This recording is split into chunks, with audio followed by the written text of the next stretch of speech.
The following content is provided under a Creative Commons license. Your support will help MIT OpenCourseWare continue to offer high-quality educational resources for free. To make a donation or view additional materials from hundreds of MIT courses, visit MIT OpenCourseWare at ocw.mit.edu.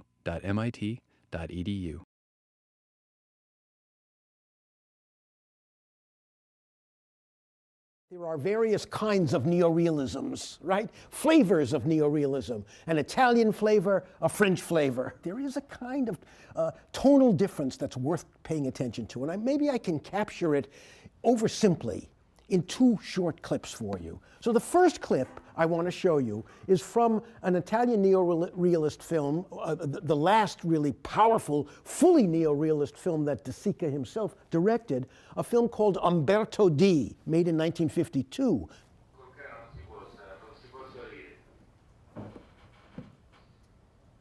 And this is our hero, of course.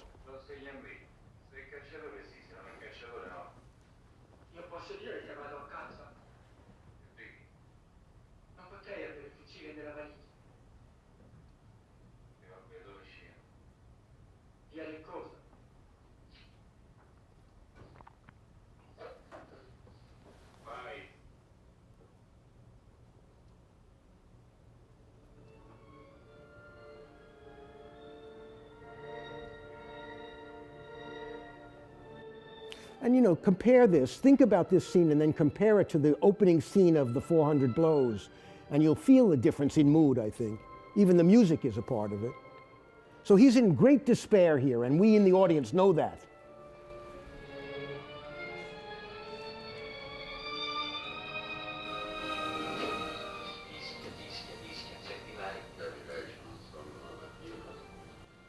Random dialogue, we don't even know who said that.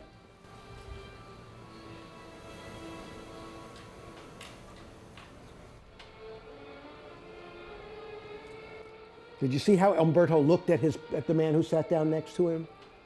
I think the purpose of that close look was to make the audience look at him too. Pay attention to him, even though he never says a word.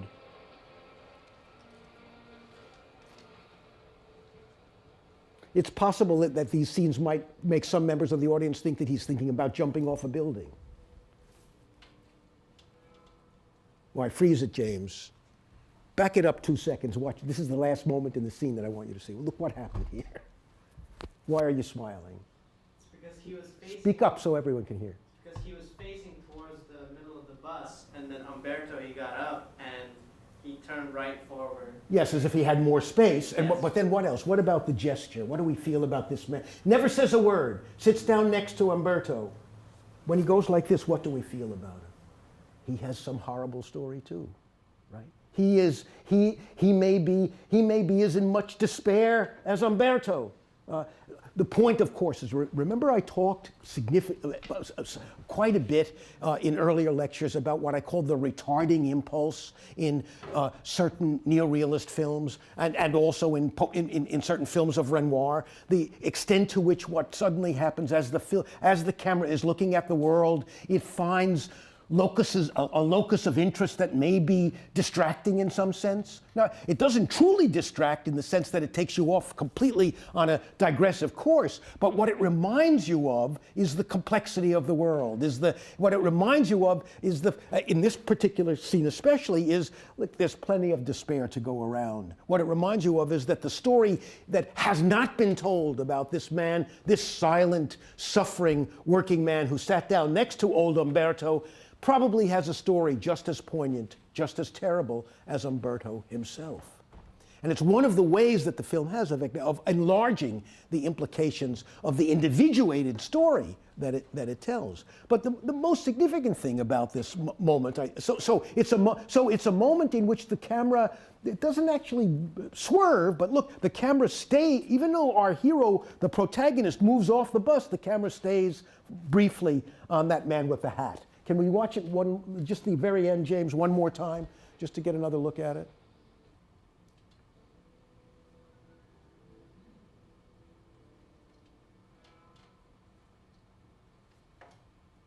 See, that's a gesture of what? Despair, misery, sadness, sorrow.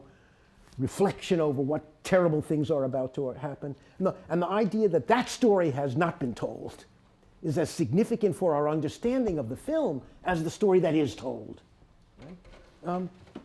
Now, so there's a similar, I don't want to call it a digressive impulse, but let's call it an impulse toward noticing what is not at the center of the story.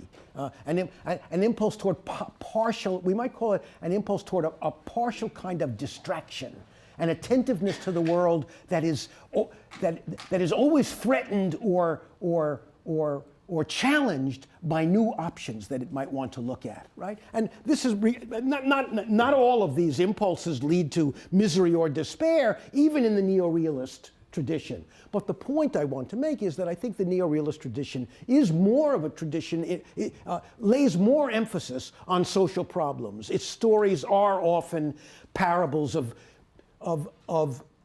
impoverishment or parables about disempowerment. Right? Now, the film you're going to see tonight, the 400 Blows, could in many ways be said to fit that description, but there's a lightness, a lyricism in it that undermines this, that doesn't sustain the kind of heavy mood, the mood of disturbance, the mood of quasi, if not tragedy, the mood of misery that often, or at least of very alert social awareness that permeates neorealist films. So here's a moment from the film you're going to see tonight, but it's a very distracting moment. You won't forget it when you see it, and I'm doing a little harm to your experience of the film by calling your attention to it because it's such a strange moment in the film. Our heroes the hero is one of these two boys, the boy on the left. And the guy on the right is his, on this, if you're facing the film, to your left is the hero, the protagonist, and the boy on the right is his best friend.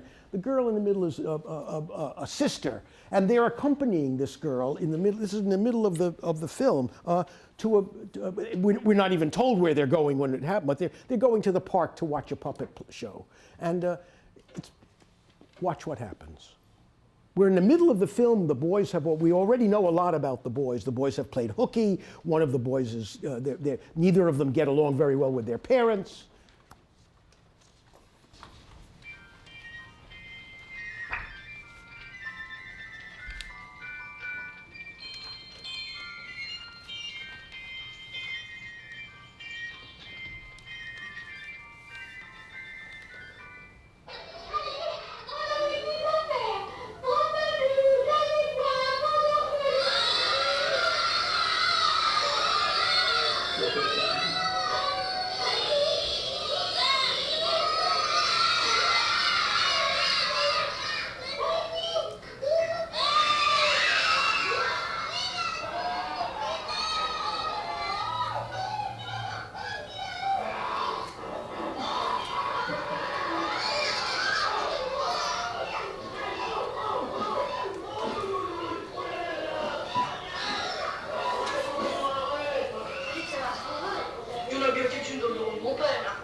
Freeze in a second.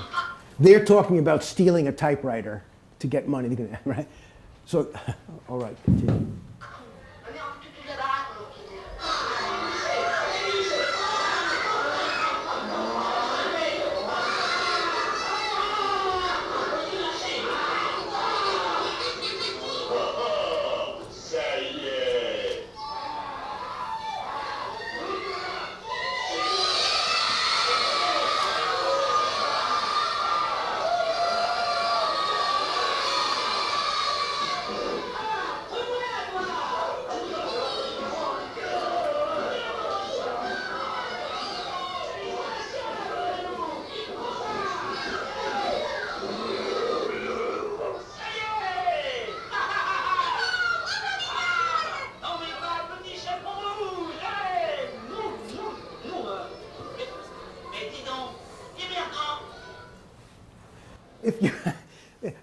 One thing I should say immediately is that this scene alone would give you a very false sense of the film if this was all you ever saw of the film. And I hope the fact is it comes as a tremendous shock when you're watching it.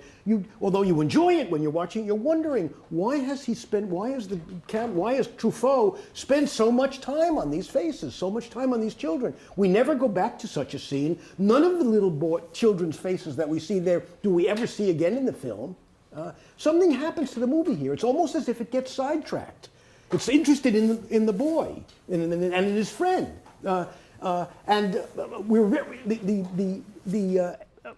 when we're watching this scene, it certainly occurs to us in the film. My goodness, the scene might be useful, but why has it gone on so long? And I think the simple answer is that the film or that Truffaut, the camera, became preoccupied by the astonishing variety and vivid individuating complexity of those children's faces.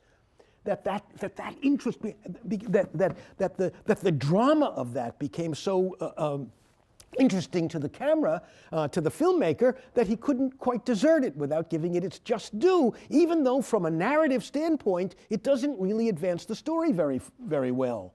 But that moment, when we do cut back to the two older boys sitting in the back, talking about stealing something, does justify the scene. Why?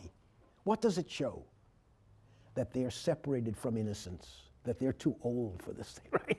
They're sitting there. Everybody else in the audience is absolutely rapt, right? Now, they're a little younger, right? The implication is these boys can't participate in the joy of innocence any longer, that they're already too old for it in some sense, and that, almost because of their own behavior, the choices they've made. So the scene does further a central element in the film, clarifying our sense that especially the protagonist of the film is being wrenched too quickly out of childhood, is being forced out of childlike circumstances into circumstances that no child should have to face. So it does in some sense dramatize that, but it dramatizes that in a very imperfect way if that were its primary purpose. And what we have to say is, no, that's not its only purpose. The film is stopping here and watching this joy in these children for the same reason that Jean Renoir stopped to watch Boudou do his tricks in the water. Not because it was furthering any plot, but because the spectacle of Boudou's pleasure became what was interesting to the film, to the filmmaker, and to the camera. And so that one way to understand the difference between these forms of new realism, these kinds of neorealism, the Italian and the French, is to say that the French is more open to this lyrical joy, that there's a lighter tone, that the social and political dimensions of the story are not obliterated in Nouvelle Vague films, but they play a lesser role. They're less central.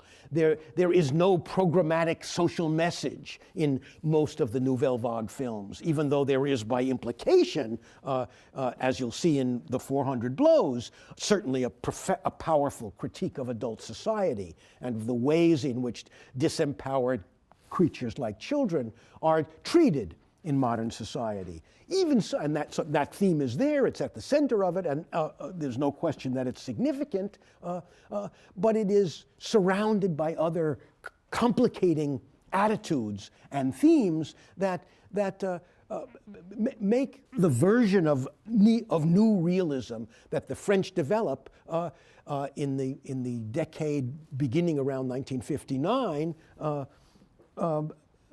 different in tone from its origins. Well, let me very quickly say a little bit about the origins of the Nouvelle Vague. You are prepared for this, and if I showed you this film, my hope would, without any background, and I said, where does this come from? My hope is that most of you would say, oh, I can see Italian neorealist elements here. I can see Renoirish elements here. I can see you might even, a really acute and perceptive student might even see that this line goes back to Chaplin. And you'll see in tonight's, that Chaplin's films are committed to forms of realistic representation that is in a line, I think, with these later, more complex films. more visually complex films.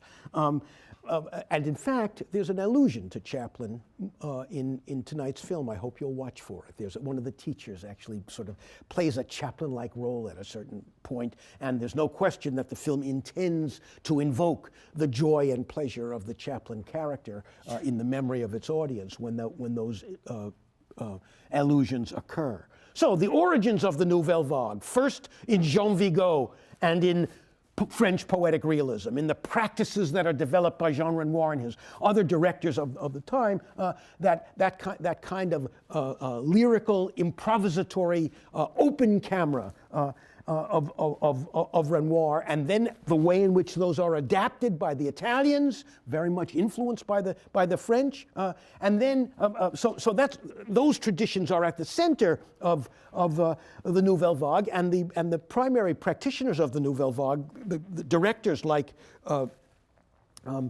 Truffaut and Jean-Luc Godard and Alain Resnais and Jacques Rivette and a number of other directors, Louis Malle, a little older one who's made magnificent films. It's a wonderful, wonderful group of really significant directors, most of them still alive but in their dotage now, much older, even older than I am, if you can believe that, and with magnificent careers behind them. All starting in this moment of the late 50s, when French film took a new energy from the critical discourses of the critics who were working for Cahiers du Cinéma, which I'll talk about in a second. So one central source for the Nouvelle Vague are these earlier film traditions, and these the people who made the directors who made the Nouvelle Vague were quite self-conscious about this. They had spent a decade, many of them had spent a decade before they became directors, writing for Cahiers du Cinéma, the great magazine founded in 1951 by André Bazin, the critic I've talked about earlier in the course. And when they worked for Cahiers du Cinéma, probably Truffaut was the most well-known of the critics who worked for the magazine. Truffaut spent at least 7 or 8 years working for Cahiers du Cinéma before he made his first film. And in their time working for Cahiers du Cinéma, they actually articulated certain theories of movie making. One of the theories that they articulated, or an aspect of their overriding theory, was articulated in an article, in a very famous article that was written by Truffaut himself before he became a director, before he became an actual director. And the title translated went something like this: a certain tendency of French cinema. He published this essay in Cahiers du Cinéma in 1954. And it was an attack on the tradition, on what he called the tradition of quality, in quotes, the tradition of quality in French movies. It attacked contemporary French movies for being stiff, for being too literary, for being too much of the establishment, for not, and the other thing that that article and many other articles in Cahiers du Cinéma did was they began to write very favorably about American studio directors. The directors who worked under the Hollywood system most effectively, among them especially Hitchcock.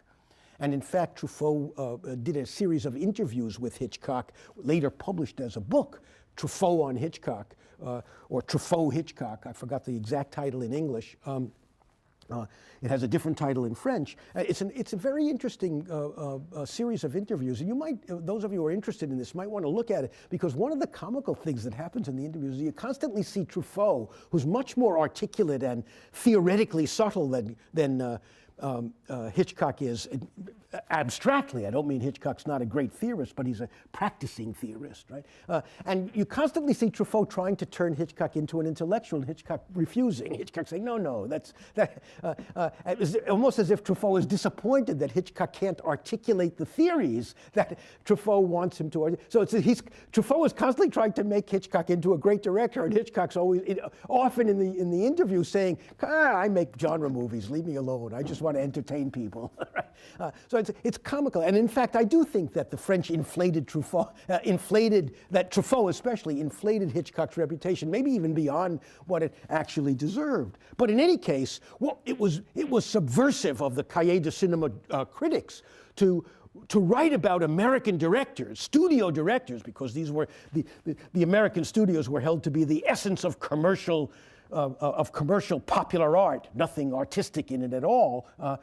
And it was the French, and in fact, it was these French critics who first began to write about American directors in a way that showed respect, recognized their complexity. It's a great irony that the French recognized the artistic value of American movies before the Americans did. And at the very time that the Americans were swooning over European art cinema, right? This is the period when the Nouvelle Vague appears, when I was in college, right? In the late 50s and early 60s. And it was an extraordinarily exciting time in the United States for people interested in movies, not because of the American movies that were being made, but because there was this astonishing, what seemed like an astonishing flower of European and Asian cinema. It's also the moment of Kurosawa, as I'll mention next week when we talk about Rashomon, and Kurosawa's intervention in world cinema occurring earlier in the 1950s at the same time as the Italian neorealists. So it was an incredibly exciting time, but it wasn't the time, and educated Americans for the first time began to realize that the movies weren't just popular entertainment, but were serious works of art. The irony is they recognized this about European films, but not about their own films. And it took another generation, really, before a serious attention to American movies was paid by American scholars and American critics. An interesting irony. A further sort of articulation of some of these, of the theoretical underpinnings of the Nouvelle Vague came from the director and theorist Alexandre Astruc, born in 1923. His most famous, he was a good director, an admired director, but he's most well known as a scholar, as a critic, as a theorist. And his central theory, then elaborated and embraced by generations later, including Bazin and the writers for Cahiers de Cinema, was focused on the term camera stylo, camera-pen, as if what he imagined was that the camera should be wielded by the director with the same subtlety as the writer wields his pen.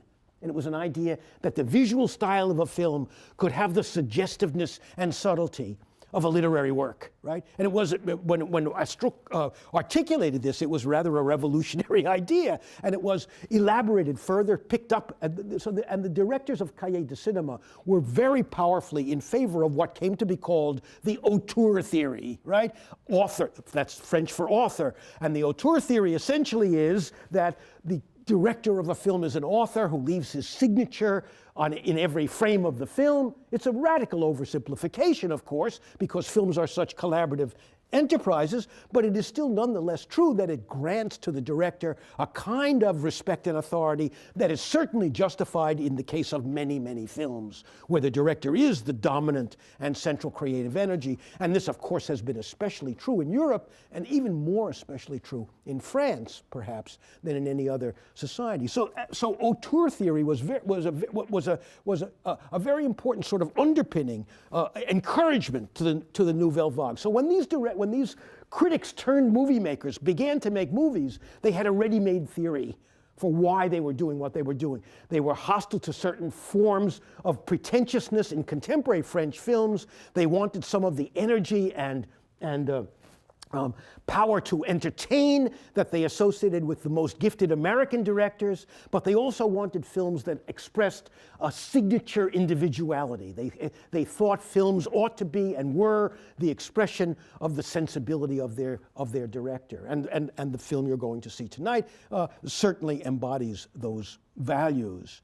One way to think about the moment at which the Nouvelle Vague emerges in both French and in global culture is to think of the year 1959-60. I used to say just 59, but there's some dispute about when Jean-Luc Godard's film was actually first appeared, whether it was 59 or 60, so I've added 1960. But these three films appeared within a very short time of each other in 1959-60, and all three of them are thought to be sort of the origins of the Nouvelle Vague, the moment when the Nouvelle Vague declared itself as a major film movement. But Hiroshima Mon Amour was a dramatically important film when it first appeared. In the foreground of the film is a story of a love affair between a Japanese architect and a French woman, right? And the love affair is in the foreground, but in the background is Hiroshima and the dropping of the bomb on Hiroshima. And the story of the lovers, I don't mean that it takes place while Hiroshima is going on. Hiroshima is remembered and invoked in the course of the film. So the foreground of the film are the lovers. The background of the film is this horrific event, the atomic bombing of Hiroshima. And the film plays with our sense of time. Its sense of the passage of time is confused in some sense. It's not linear in the traditional sense of an ordinary, well-made film, and there's a not exactly a surreal quality in it, but there's a quality in it that we might say that one of the things that happens is that time is sometimes treated subjectively rather than objectively in the film, and so that the time frames you're in are often mixed or unclear in the film. The film was also much more explicit with its nudity than American audiences were used to, and it caused quite a scandal when it came to the United States. I remember the people who were in college with me at the time were very excited to see it, partly for that reason. Nudity was much rarer in the popular culture when I was your age than it is today. An even more dramatic and radical movie was Jean-Luc Godard's Breathless, which tells the story of a third-rate criminal played with astonishing panache by Jean-Paul Belmondo, with a cigarette stuck in his lips through most of the film. And there's one moment in the film where Belmondo walks up to a movie marquee, I think, or outside a movie theater, and he sees a poster advertising a film with Humphrey Bogart. And he looks at the film and he tries to imitate a Bogart move. He goes like this, puts his arm. Bogart had a move like this, and he says something like this, "Bogey," he says in his French accent, and you can see in a certain way that he's patterning himself on Bogart, the Bogart who played ambiguous, sometimes criminal characters in the movies. And it's one of the earliest examples of something that becomes really common in America, for example, in the great television series The Sopranos, where all the gangsters are constantly invoking The Godfather and other fictional gangsters and modeling themselves on them or quoting scenes from them. Well, Belmondo's character in Breathless is one of the first gangsters to pattern himself on gangsters out of popular culture instead of being a real gangster. And there's a moral ambiguity in the film that is never fully resolved, because the protagonist of the film is this. We're not going to show that, James. We don't have time for it. I was going to show you a clip, but there's no time. It's quite a remarkable film. Some of you might want to look at it. It's available from the Film Office. And the central ambiguity is that we identify in some degree with the protagonist. We follow him all the way through the film. Very early in the film, he actually commits a murder. It's an accident. He doesn't intend it. It just sort of happens, but he still is a murderer. We see him, he steals a car in the very opening scene, and then he ends up murdering someone. He's on the run. And for the rest of the film, he's on the run. He takes up with an American girl played by Jean Seberg, who ends up betraying him to the cops. And in the very final scene of the film, he's shot down by the police. And we see him running down the street with a wound in his back, finally falling in a very dramatic way with his girlfriend coming and looking over him. And the ending of the film is very strange, because it leaves the audience uncertain about what its attitudes toward what has happened ought to be.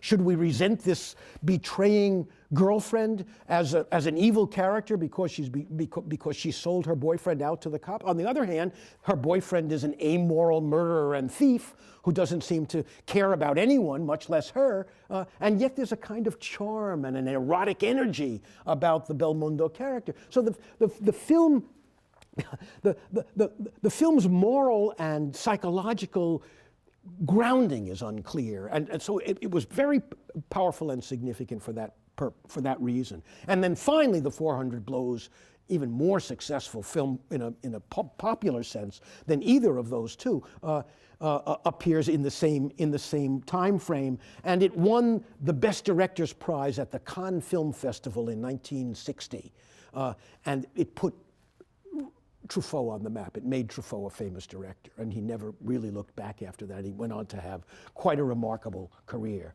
Let me say a couple of things about the style and tone of the Nouvelle Vague. Most of it applies to what we've already said about neorealism and about French poetic realism, so there's no reason to go through a lot of it. But let's jump to the bottom, to the items at the end of the list. First, the improvisatory aspect of, let's say, Renoir's practice becomes even more pointed and central in many of the Nouvelle Vague films. And there really is a sense in which they often would begin filming without having a full script, letting the story itself play out, discover itself as they were filming. A tremendous amount of collaboration between performer and director.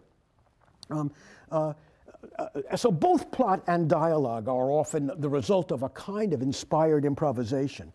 Even more significant is the commitment in the Nouvelle Vague, even more powerful, much more powerfully than in the earlier realisms, toward a use of a style we might call a discontinuous style, a jumpy style, an edgy style.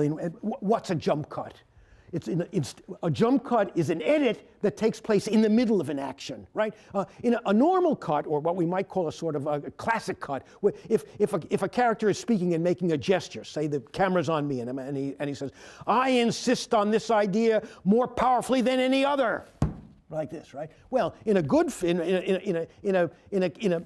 classic sense, that you would wait till my fist came down before you cut, right? But if you did a jump cut, it would say something like, "I insist on this idea more than any other." Or maybe not even let me get the word "other" out, and it would cut to another scene, right? It creates a sense of discontinuity, or of jaggedness that reminds you that life itself is not so smooth, and that the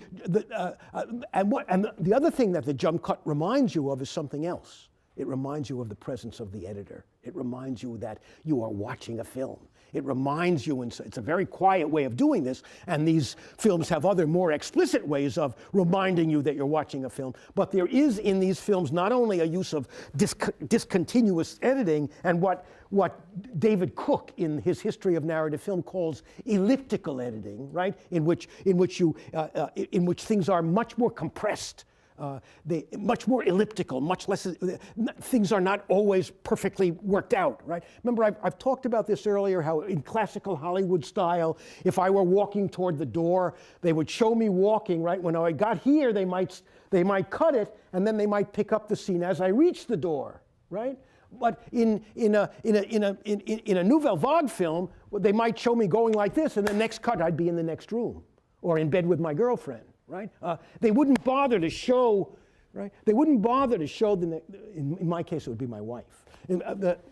Please, important. They wouldn't bother to show that progress because it's silly, it's unnecessary, right? I mean, and that's what is meant by elliptical editing. I mean, it makes a greater demand on the audience, but it also has the effect of making you, it has the effect of creating a continuous, quiet sense of what I call self-reflexiveness or self-awareness in the film. That is to say, you are aware almost every moment of these Nouvelle Vague films that it is an artifact, that the film has been made by human hands, that various strategies and gestures have created these effects. And that distances you from the material in some sense, but it opens out a new topic, and that new topic is film itself. And many of the Nouvelle Vague films, and especially the films that come after the Nouvelle Vague, but influenced by it, turn out to be films that one of their topics is the making of movies themselves, the films about film. And there are a couple of wonderful examples of this in Truffaut's own corpus of work, including a very lovely, gentle film called, a light film, not as profound as his most powerful films, but a beautiful, beautiful film. The French title is La Nuit Américaine, but it was translated in the English-speaking world as Day for Night. If you want to create the illusion that you're filming at night, you can put a filter on the camera, and even though you're filming during the day, it will look nighty, It will look dark, right? And in other words, it's a film, a strategy of directors of photography. And that it's an allusion to that. It's called La Nuit, the night, the American night, because this was a strategy that was especially associated with American movies. Okay? It was thought by the French, especially by the Nouvelle Vague directors, to be shocking and ridiculous because you should film on location. You should minimize the falsity that is involved in setting up filters for your film, faking that it's night when it's really not, or faking that it's day when it's night, right? That kind of thing. But the film La Nuit Américaine is about the making of a film, and in it, Truffaut himself, I think, appears. He plays the director who's having trouble making a film. And it is, the film is interesting about character. It studies the psychological circumstances of its central characters with great subtlety and interest. It says powerful and interesting things about the erotic and personal connections among serious adults, and it also says something about what is involved in the making of a film. It's about making movies. Its subject matter is the making of a film. That level of self-reflexiveness or self-consciousness is always present in at least some degree in these films, and sometimes it can become an explicit central topic. These films, as I've already indicated, are full of allusions and references to earlier films, and that's and you're almost all. I mentioned the references to Chaplin. You'll see other references like this, I think, in the film. And in any case, the point is that these allusions. One thing that happens in this film, for example, is the characters go to the movies. There's a moment when the family goes to the movies, and the film that's playing is the title of a film by a friend of Truffaut's, Jacques Rivette, a film called Paris Belongs to Us. And it's a real film, so it's a kind of allusion in a way to another film, to a friend, but again, there's a level of self-reflexiveness in which that sequence in the film is also a meditation on the role of movies in social life. I'll come back to that in a second when I talk a little bit about the 400 Blows itself. So let me say a word about François Truffaut.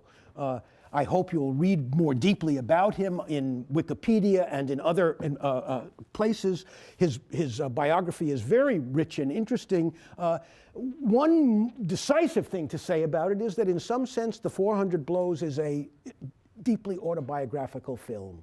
That is to say, Truffaut himself was born out of wedlock, lived with his grandmother. Not all the details are exactly the same in the film, but these details I'm giving you will show you how closely the film mirrors the reality of Truffaut's own life. He was raised by his grandmother until he was 8 years old. Then he lived with his mother and his stepfather, who gave him his name. And you'll see that that's an issue in this film, too. The father of Antoine Doinel, the central character, is his stepfather, not his real father. Lived with his mother and his stepfather until he was 14, was constantly truant from school. His father ended up turning him in, and he spent time in a reformatory. To escape his parents and other miseries, he joined the army at the age of 18, but he hated the army. He was constantly looking for a chance to desert. He finally did desert the army, and he was arrested. He spent time in prison for desertion, and he was really in big trouble. But he had always loved film, even as a kid. And as a 14-year-old in Paris, he had found his way. You'll see that this is replicated in the 400 Blows, because the attraction of Parisian movies is one of the great escapes for this boy and his friend. So in his real life, he loved movies, and he went to the Bibliothèque France, the French Bibliothèque to watch films, and there he met André Bazin, who was already an eminent critic and was the co-founder of Cahiers du Cinéma. Bazin intervened in his case, apparently used his influence to get him either released from prison or have his sentence reduced. I don't know the exact details. He went to work for Cahiers du Cinéma and the rest is history. He worked for something like 8 years as a critic for Cahiers du Cinéma, and then began to make his own films. And one of the most significant things about his life as a critic is that he was famous for being a nasty, incredibly unsympathetic critic. He was famous for the viciousness and unforgiving quality of his reviews. And think what it means that such a person should then, after 8 years of doing this and making enemies all over the French film world, should take the risk of beginning to make a film on his own. In many ways very bold of him. But it's also true that the Cahiers du Cinéma crew, as we might call it, was now, including the great eminence of Bazin himself, and a whole bunch of other, a group of other ambitious young critics who would be directors. Also, they constituted a kind of critical mass of folks with shared ambitions. So I don't want to make it appear that what Truffaut was doing was shockingly brave or courageous or self-destructive, but it was a dangerous thing because he was certainly opening himself to revenge reviews by other people who would certainly think, and he was really infamous for being nasty to other directors, especially to French directors. You'll see on the outline that I've listed some of his most significant films. And the films that have asterisks next to them, those 5 films, are all about the same character that you're going to see in tonight's film. They're all about Antoine Doinel. And it's a unique film record. It's a series of autobiographical films played by the same actor, who is a kind of Truffaut stand-in. And he appears, the second film that I have on the list, rather the third film, Antoine and Colette, I have it in quotations because it's not a feature-length film. It's an episode from an anthology film that appeared in 1962 called Love at 20. It was a very flattering thing for the young director to be asked to contribute to that. And so that's another installment of the story of Antoine Doinel. And then the next one takes place in 1968, Stolen Kisses. Again, in 1970, Bread and Board. And then finally, 9 years later, the final Doinel film, Love on the Run. It ends in an ambiguous way, like all the other films. And the character, one of the wonderful things, Jean-Pierre Leaud, L-E-A-U-D, I don't know how to say it, Leaud, who plays Doinel. You can see him aging through these films. It's a wonderful sequence. And those of you, if you like The 400 Blows, you might want to watch the other films. The 400 Blows is probably the best of all of them, but they're beautiful films. And what they show is, in some sense, Truffaut returning to this autobiographical theme at different stages in his life.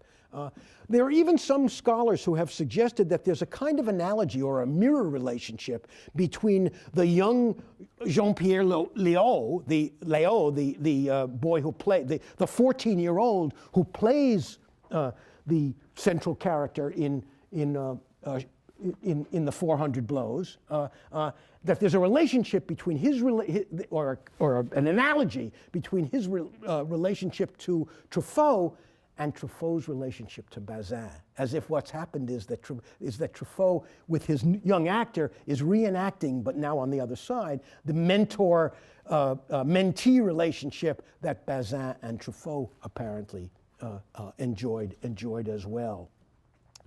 I don't have time to talk about this remarkable list of films. The only film on this list that isn't wonderful, I think, certainly worth looking at closely, maybe 2 that are not absolutely first-rate. One is the one in 1966, Fahrenheit 451.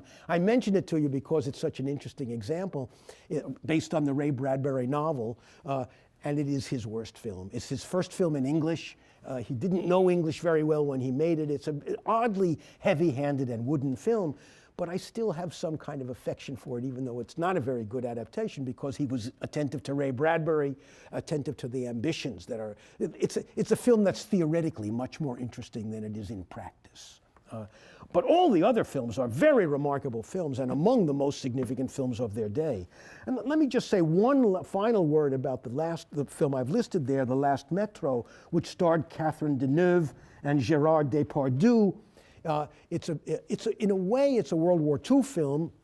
It tells the story of a Jewish director who has to hide in the hidden basement of his theater while his wife, who is not Jewish, is able to run the theater above ground. And it tells the story of the importance of theater even during the war years, when Paris was occupied by the Germans. And it's a very powerful and moving love story, as well as a story that celebrates the power of theater and the power of art in hard times. And it's a lovely, poignant, powerful film. I want to say a few words about the film itself. It's fairly straightforward, and I think you'll absolutely enjoy it. First, the title. Weird title, The 400 Blows. It comes from a French idiom, and the idiom means something like to sow your wild oats, to raise hell, right? And it's faire les 400 coups, to do or to engage in the 400, or to do or to make the 400 blows means essentially to raise hell, to do a walkabout. Something that young people do. So, and of course, the title is very resonant. You end without any certainty about what the resolution of this wild behavior is going to be.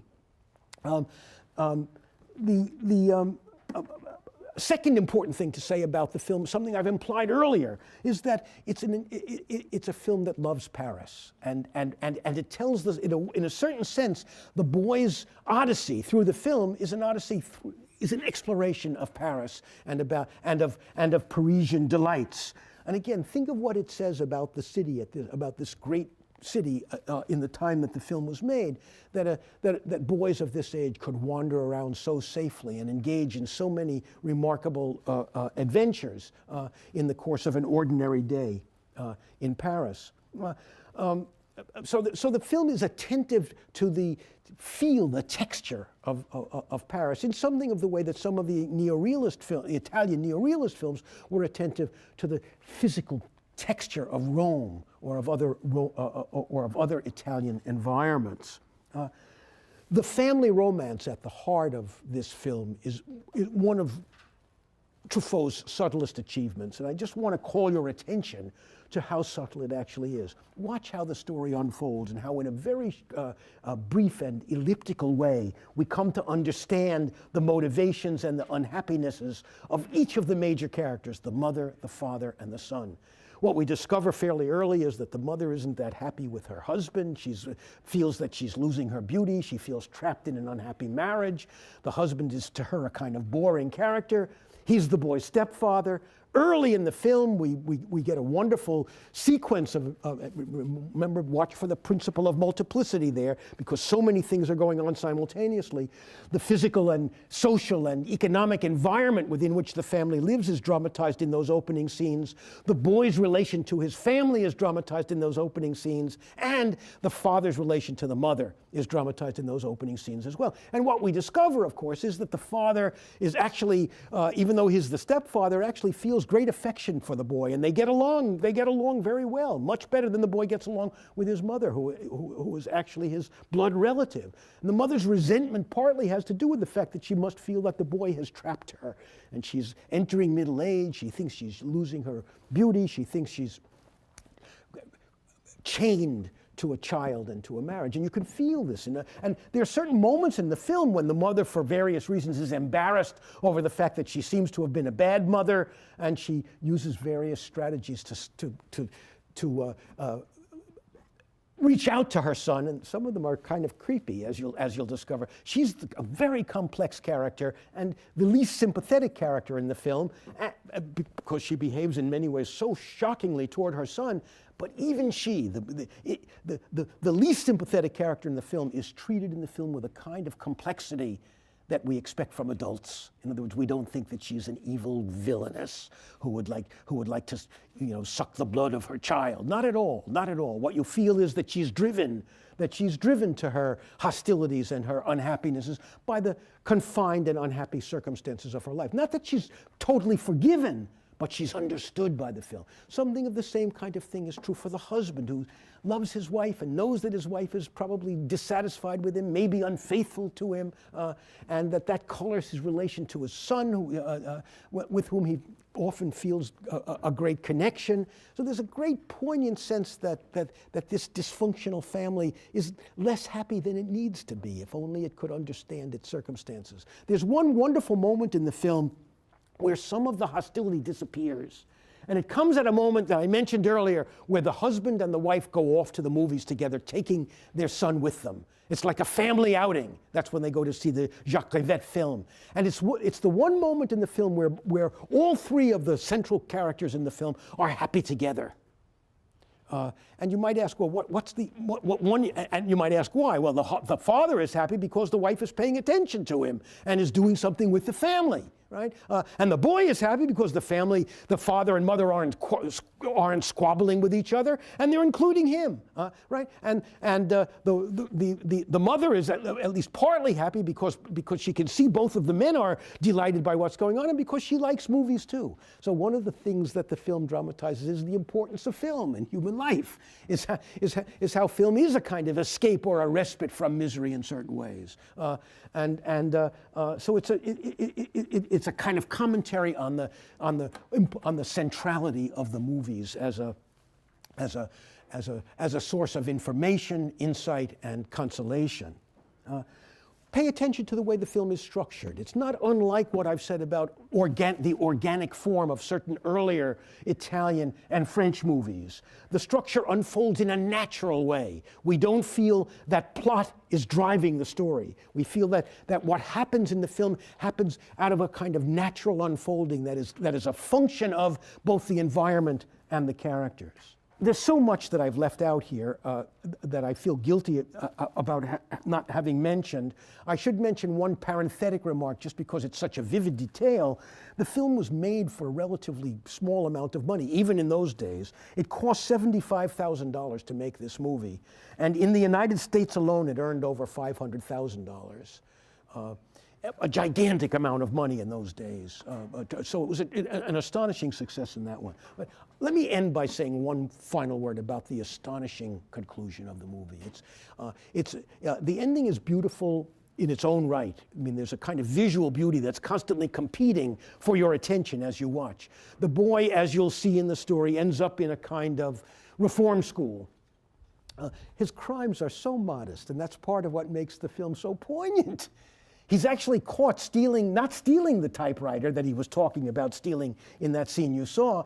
He's caught when he's trying to return the typewriter. He has an attack of conscience, and he thinks, I shouldn't do this. And he's caught returning the typewriter, and that's his big crime, right? I mean, most of the and you'll see, one of the things that happens to him is when he's kicked out of it, he runs away from his family at one point. He spends nights in Paris on his own, this 14-year-old child. Very interesting, again, about the way the film celebrates the city of Paris as a nurturing, adventurous, exciting, not really dangerous place. But let me say one final word about the ending. At the very end of the movie, he kind of escapes. He makes a kind of escape from this reform school that he's in. And it's an immensely beautiful sequence in which we see him running through a countryside. And the running goes, and it's a tracking shot, an immense long tracking shot, and the camera follows him as he's running. It goes on in some sense something like the scene that I showed you, where the puppet show seems to be going on forever.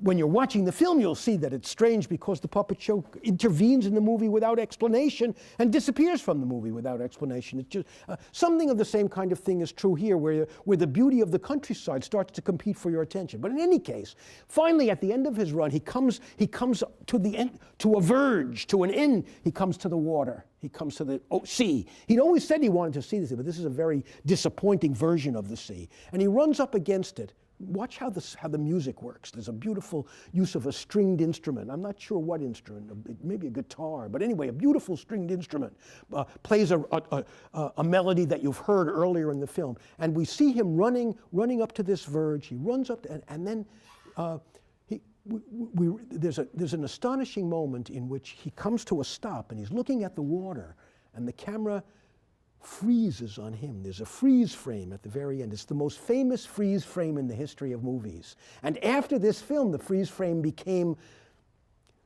a cheapo trick. You began to find it in television commercials. All right? But at the time that he used this freeze frame, it was an immensely dramatic effect. I don't mean nobody had ever used such strategies before, but it is one of the subtlest uses of a freeze frame in the history of movies. And it had and one of the reasons I want you to watch for it and pay attention to it is listen to the music as it's going on, because there's a kind of music that, and there's the tune is finally unfinished at the end.